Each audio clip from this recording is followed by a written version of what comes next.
হিন্দু ধর্মাবলম্বীদের ধর্মীয় শাস্ত্র মতে কৃষ্ণপক্ষের অষ্টমী তিথিতে জন্ম নিয়েছিলেন হিন্দু ধর্মের প্রবর্তক শ্রীকৃষ্ণ।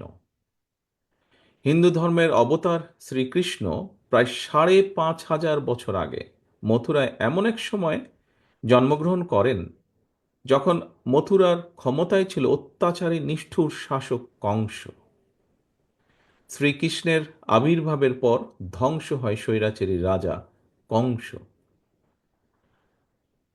প্রিয় উপস্থিতিবৃন্দ, গত এক দশকেরও বেশি সময় ধরে বাংলাদেশেও কংসের মতন এক নৃশংস স্বৈরাচার জনগণের উপরে জগদ্দল পাথরের মতন চেপে বসেছিল।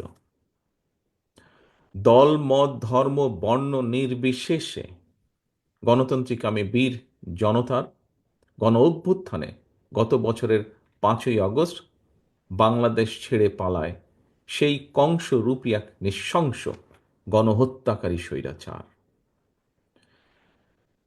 প্রিয় উপস্থিতিবৃন্দ, স্বৈরাচার পালালেও গণতন্ত্র কিন্তু এখনো সংখ্যামুক্ত নয়।